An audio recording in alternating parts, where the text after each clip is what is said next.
नमस्कार विद्यार्थी मित्रो, मी प्राध्यापक खरात DN शरदचंद्र पवार महाविद्यालय लोणंद. आज आपण BA भाग 2 सेमिस्टर 3 IDS पेपर क्रमांक 1 पर्यटन भूगोल या पेपरमधील पर्यटन भूगोलाचे महत्त्व हा मुद्दा थोडक्यात पाहणार आहोत. प्राचीन काळापासून प्रवास हा मानवी जीवनाचा स्थायी भाग आहे. प्राचीन काळी मानव वेगवेगळ्या कारणांनी प्रवास करत होता. म्हणजे सुरुवातीच्या काळापासून मानव प्रवास करत आलेला आहे, परंतु मानवाचा प्रवास करण्याचा हेतू हा वेगवेगळ्या काळामध्ये भिन्न भिन्न असलेला आपल्याला दिसून येतो. खऱ्या अर्थानं प्राचीन काळामध्ये अज्ञात प्रदेशाचा शोध घेणे, नवनवीन पर्यावरणातील बदल अनुभवणे, धार्मिक प्रसार करणे किंवा प्रचार करणे किंवा धार्मिक कार्यासाठी किंवा धार्मिकदृष्ट्या पवित्र स्थळांना भेटी देणे, व्यापार करणे या उद्देशानं पूर्वीच्या काळामध्ये मानव प्रवास करत होता. अलीकडच्या काळाचा जर आपण विचार केला, अलीकडच्या काळामध्ये खऱ्या अर्थानं वाहतूक व दळणवळण क्षेत्रामध्ये झालेली प्रगती, शिक्षणाचा झालेला विस्तार, मानवाची तांत्रिक व वैज्ञानिक प्रगती, व्यापारामध्ये झालेली वाढ या कारणामुळं खऱ्या अर्थानं प्रवासास किंवा पर्यटनास गती मिळाली आहे. आता पर्यटन हा मानवाचा अगदी झपाट्यानं विकसित होणारा महत्त्वाचा आर्थिक व्यवसाय आहे. पर्यटन व्यवसायावरती अनेक घटकांचा परिणाम होतो. खऱ्या अर्थानं पर्यटन हा सहज पैसा मिळवून देणारा व्यवसाय असल्यानं पर्यटनाला आर्थिक दृष्टीनं खूप महत्त्व प्राप्त झालेलं आहे. तर आर्थिक महत्त्वाबरोबर सामाजिक, सांस्कृतिक व राजकीय दृष्टीनंही पर्यटनाला विशेष महत्त्व आहे. आता जगातील बहुतेक देश खऱ्या अर्थानं विकसित देशांतर्गत व आंतरराष्ट्रीय पर्यटनाचा विकास करण्याचा प्रयत्न करीत आहेत. अशा पद्धतीनं पर्यटन हा मानवाचा महत्त्वाचा व्यवसाय आहे. आता पर्यटनाचं महत्त्व नेमकं काय आहे ते पाहत असताना या ठिकाणी काही मुद्द्यांचा आपल्याला विचार करावा लागेल. पर्यटनामुळं रोजगार निर्मिती होते. दुसरा मुद्दा आहे व्यापारामध्ये प्रगती होते. तिसरा मुद्दा आहे महसूल प्राप्त होतो शासनाला, परकीय चलन मिळतं, राष्ट्रीय उत्पन्नात वाढ होते, स्थानिक खऱ्या अर्थानं अर्थव्यवस्थेच्या दृष्टीनं पर्यटनास विशेष महत्त्व आहे. त्यानंतर राष्ट्रीय साधनसंपत्तीचा योग्य विकास करता येतो पर्यटनाच्या माध्यमातून. अशा पद्धतीनं हे सर्व मुद्दे या ठिकाणी आपल्याला विचारात घ्यायचे आहेत.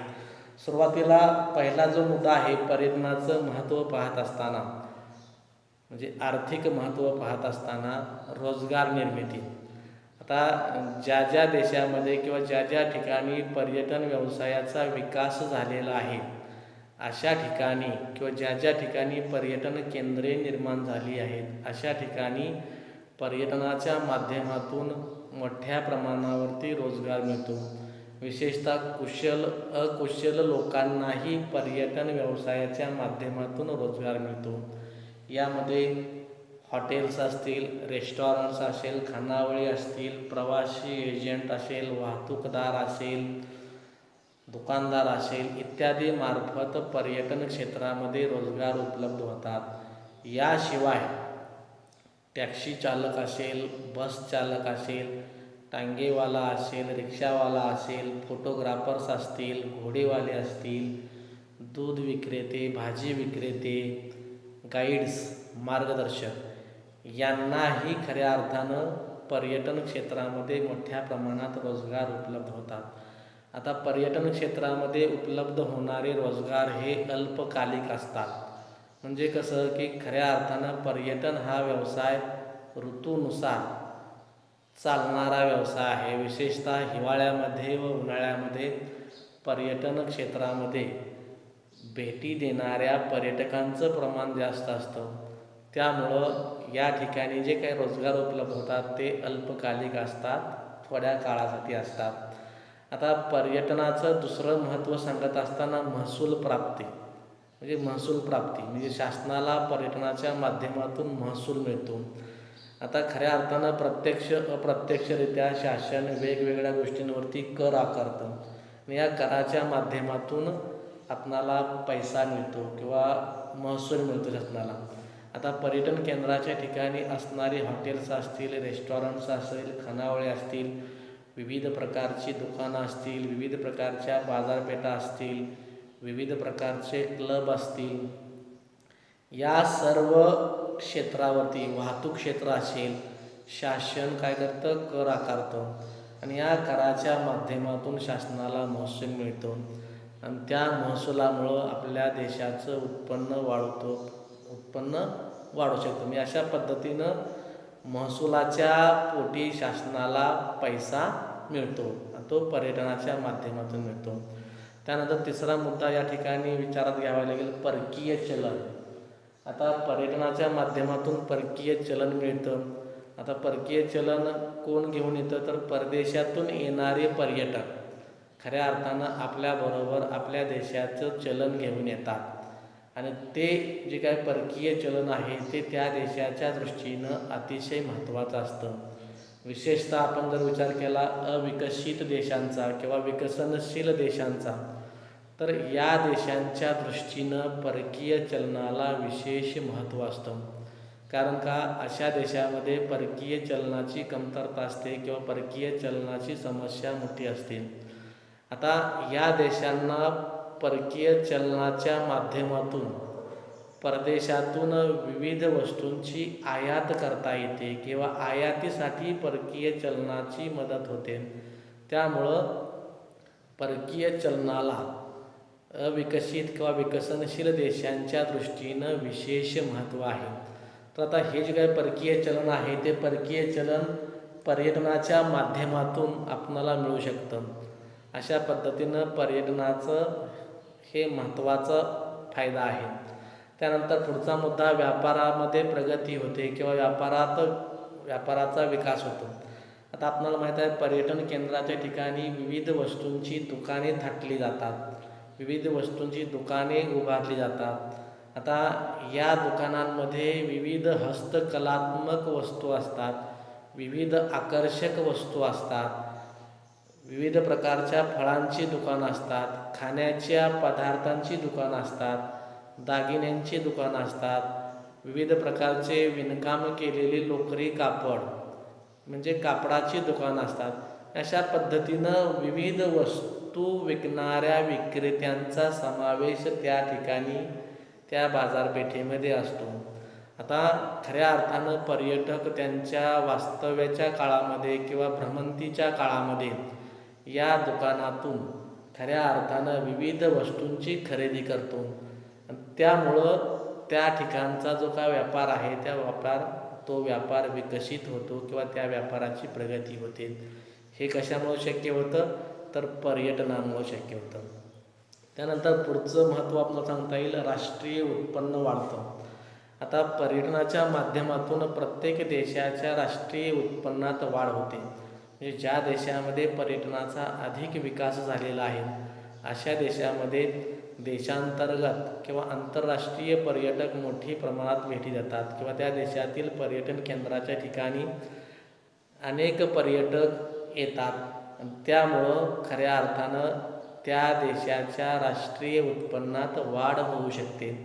आता हे उत्पन्न नेमकं कसं वाढतं, तर शासनाला वेगवेगळ्या माध्यमातून महसूल मिळतो, कर मिळतो, हे आपण सांगितलेलं आहे.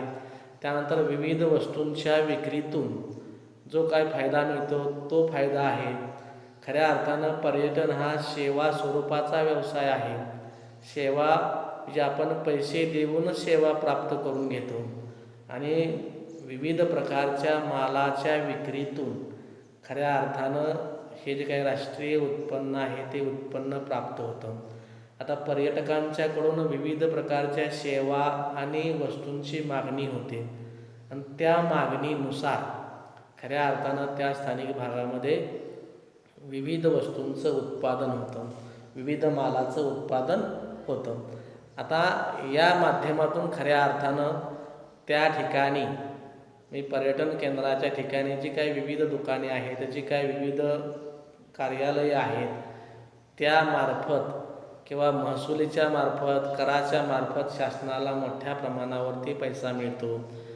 त्यामुळं देशाच्या राष्ट्रीय उत्पन्नात वाढ होऊ शकते. आता त्यानंतर पुढचा मुद्दा आहे राष्ट्रीय साधनसंपत्तीचा उपयोग. आता पर्यटनाच्या माध्यमातून राष्ट्रीय साधनसंपत्तीचा उपयोग नेमका कशा प्रकारे होतो हे पण आपणाला माहीत पाहिजे. आता प्रत्येक देशामध्ये विविध प्रकारची साधनसंपत्ती असते. आता पर्यटनाच्या दृष्टीने जर आपण विचार केला, खऱ्या अर्थानं समुद्र किनारे किंवा समुद्र किनाऱ्यावरील असणारी बीचेस, त्यानंतर त्या देशातील त्या भागातील असणाऱ्या नद्या, त्या नद्यावरील असणारे धबधबे, त्यानंतर विविध प्रकारची धरणं बांधलेली असतात, धरणे, त्यानंतर राष्ट्रीय उद्यानं व अभयारण्ये, वन्य पशुपक्षी, म्हणजे हे ज्या काही गोष्टी आहेत त्या गोष्टी पर्यटकांचं प्रमुख आकर्षण असतं. पर्यटकांच्याकडून या गोष्टी पाहण्याची मागणी असते आणि त्यामुळं खऱ्या अर्थानं या ठिकाणी पर्यटन केंद्राचा किंवा पर्यटनाचा विकास होतो. पर्यटनाचा विकास झाल्यामुळं पर्यटकांच्या माध्यमातून खऱ्या अर्थानं त्या ठिकाणी मोठ्या प्रमाणावरती पैसा मिळतो. अशा पद्धतीनं देशामध्ये जी काही ही साधनसंपत्ती आहे ती साधनसंपत्ती पर्यटकांच्या शिवाय तशीच पडून राहिली असती. जर त्या ठिकाणी पर्यटक आलेच नसते तर त्या साधनसंपत्तीचा काही उपयोग झाला नसता. म्हणजे देशामध्ये जी साधनसंपत्ती आहे आता सांगितलेली, त्या साधनसंपत्तीचा पर्यटकांच्यामुळं योग्य उपयोग होतो आणि त्यामुळं खऱ्या अर्थानं हे जे काही राष्ट्रीय साधनसंपत्ती आहे त्या राष्ट्रीय साधनसंपत्तीचा योग्य उपयोग करण्यासाठी पर्यटकांची गरज असते. अशा पद्धतीनं हे महत्त्व पण आपल्याला या ठिकाणी सांगता येईल. त्यानंतर खऱ्या अर्थानं देशाच्या आर्थिक विकासाला, पुढचा मुद्दा आहे देशाचं आर्थिक विकास किंवा प्रादेशिक विकासाला मदत होते. आता पर्यटनाच्या माध्यमातून एखाद्या प्रदेशाच्या विकासाला कशा पद्धतीनं किंवा कशा प्रकारे मदत होते. आता आपल्याला माहीत आहे पर्यटनातून मिळणारं जे काही उत्पन्न आहे त्या उत्पन्नाच्या माध्यमातून एखाद्या भागाचा विकास करता येतो, एखाद्या प्रदेशाचा आर्थिक विकास करता येतो. विशेषतः जे देश आर्थिकदृष्ट्या माग असलेले आहेत किंवा आर्थिकदृष्ट्या कमकुवत आहेत अशा देशांच्या विकासासाठी खऱ्या अर्थानं पर्यटनाची मदत होते. त्यामुळं जगातील प्रत्येक देश आपापल्या देशामध्ये पर्यटनाचा विकास करण्याचा प्रयत्न करतात आणि पर्यटनाच्या माध्यमातून जे काय उत्पन्न मिळते त्या उत्पन्नाच्या साहाय्यानं, त्या उत्पन्नाच्या आधारे खऱ्या अर्थानं आपणाला प्रादेशिक विकास करता येतो. आता भारताचा जर आपण विचार केला, भारतामध्ये इसवी सन 1990 नंतर अंदमान निकोबार द्वीपसमूह असेल किंवा ईशान्य भारतामध्ये याच कारणामुळं खऱ्या अर्थानं पर्यटनाच्या विकासावर भर दिलेला आहे आणि जो काय विकासातील असमतोल आहे तो पर्यटनाच्या माध्यमातून दूर करण्याचा प्रयत्न केला जात आहे. म्हणजे प्रादेशिक असमतोल दूर करण्याचं महत्त्वाचं माध्यम जर काय असेल तर ते पर्यटन आहे. आता खऱ्या अर्थानं भारतामध्ये आपण जर बघितलं जम्मू काश्मीर असेल, गोवा असेल, ही जी काही राज्ये आहेत या राज्यामध्ये इतर साधनसंपत्तीची कमतरता आहे, परंतु या राज्यामध्ये नैसर्गिक सृष्टी सौंदर्य असल्यामुळं या ठिकाणी पर्यटन व्यवसायाचा विकास शक्य झाला आहे किंवा या राज्यांचा विकास पर्यटनाच्या माध्यमातून करणं शक्य झालेलं आहे. आता याशिवाय आपल्याला पर्यटनामुळं खऱ्या अर्थानं विकसित भागातील किंवा विकसित देशातील संपत्तीचा ओघ हा अविकसित देशाकडे वळवता येतो. म्हणजे अशा पद्धतीनं एखादा भाग अविकसित असेल तर त्या भागाचा विकास करण्यासाठी पर्यटनाच्या माध्यमातून मिळालेले जे काही उत्पन्न आहे त्या उत्पन्नाचा वापर करता येतो किंवा उत्पन्नाचा उपयोग करता येतो आणि जो काही विकासातील असमतोल आहे तो असमतोल दूर करता येतो. अशा पद्धतीनं प्रादेशिक असमतोल दूर करण्यासाठी पर्यटनाची मदत होते. आता पुढचं पर्यटनाचं महत्त्व आहे बाजारपेठांचा विकास. आता पर्यटन केंद्रामुळं किंवा पर्यटकांच्यामुळं बाजारपेठांचा विकास कसा होतो. आता पर्यटन केंद्राच्या ठिकाणी बाजारपेठा निर्माण केलेल्या असतात हे आपल्याला माहीत आहे. आता पर्यटकांना बाजारपेठेचं आकर्षण असतं. आता बाजारपेठा आर्थिक दृष्टीनं महत्त्वाच्या असतात. जनरली पर्यटन केंद्राच्या ठिकाणी बाहेरून येणारे जे काही पर्यटक आहेत किंवा परदेशी पर्यटक आहेत ते पर्यटक त्यांच्या भ्रमंतीच्या काळामध्ये त्यांच्या वास्तव्याच्या काळामध्ये बाजारपेठेमध्ये जातात आणि विविध वस्तूंची खरेदी करतात. जनरली बाजारपेठेमध्ये खऱ्या अर्थानं नाविन्यपूर्ण वस्तूंची रेलचेल असते. म्हणजे वेगवेगळ्या हस्तकलेच्या वस्तू कुटीर उद्योगात निर्माण झालेल्या वस्तू असतात. म्हणजे स्थानिक भागामध्ये ज्या गोष्टी प्रसिद्ध असतात त्यांची रेलचेल खऱ्या अर्थानं पर्यटन केंद्राच्या ठिकाणी निर्माण झालेल्या बाजारपेठेमध्ये असते. आता ह्या बाजारपेठेमध्ये खऱ्या अर्थानं स्थानिक हस्तउद्योग कुटीर उद्योगात निर्माण होणाऱ्या वस्तू, विविध प्रकारच्या आकर्षक वस्तू, आकर्षक भरतकाम विणकाम केलेले कापड, लोकरीचे कापड, शाली, लाकडी वस्तू, खेळणी अशा अनेक प्रकारच्या वस्तूंची रेलचेल किंवा असे अनेक प्रकारच्या वस्तू विकणाऱ्या विक्रेत्यांचा समावेश त्या बाजारपेठेमध्ये होतो. आता पर्यटकांच्या मनाचा एकंदरीत कल जर आपण विचारात घेतला तर पर्यटक काय करतो, स्थानिक ग्राहकापेक्षा बाजारपेठेमध्ये जास्त पैसा देऊन विविध वस्तूंची खरेदी करतो. त्यामुळं पर्यटन केंद्राच्या ठिकाणी बाजारपेठांचा विकास झालेला आहे. त्यानंतर आपल्याला पुढचा मुद्दा विचारात घ्यावा लागेल, स्थानिक अर्थव्यवस्थेला मदत. आता पर्यटन केंद्राचा जर आपण विचार केला, पर्यटन केंद्राच्या ठिकाणी जे काही स्थानिक लोक आहेत त्या लोकांना पर्यटन व्यवसायाच्या माध्यमातून खऱ्या अर्थानं म्हणजे आर्थिक प्राप्ती होती असं आपण म्हणू. आता स्थानिक अर्थव्यवस्थेच्या दृष्टीनं पर्यटनाचे बरेच महत्त्व आहे. आता बाहेरून येणारा पर्यटक स्थानिक ग्राहक बाजारपेठेमध्ये खऱ्या अर्थानं विविध वस्तूंची खरेदी करतो. आता तो स्थानिक बाजारपेठेमध्ये गेल्यानंतर स्थानिक ग्राहकापेक्षा जास्त किंमत देतो आणि त्याचा फायदा आता विशेषतः हॉटेल्स असतील, हॉटेलमधील वेटर्स असतील, त्यानंतर टॅक्सी चालक असेल, घोडेवाले असतील, गाईड्स असतील, तर यावरती पर्यटक जादा पैसे खर्च करतो आणि त्या माध्यमातून स्थानिक लोकांना त्याचा फायदा होतो. म्हणजे अशा पद्धतीनं स्थानिक अर्थव्यवस्थेच्या दृष्टीनं पर्यटनाला विशेष महत्त्व आहे. त्यानंतर पुढचा मुद्दा आहे लघु व कुटीर उद्योगांचा विकास. आता पर्यटनाचा हा एक महत्त्वाचा फायदा आहे, कारण का खऱ्या अर्थानं देशी बनावटीच्या हस्तकलात्मक वस्तू बनविणारे जे काही लघु उद्योग आहेत, जे काही कुटीर उद्योग आहेत, या उद्योगांना खऱ्या अर्थानं चालना मिळते. कारण का बाजारपेठेमध्ये या उद्योगात निर्माण झालेल्या वस्तूंना खूप मागणी असते आणि त्यामुळं या स्थानिक उद्योगांना खऱ्या अर्थानं चालना मिळते.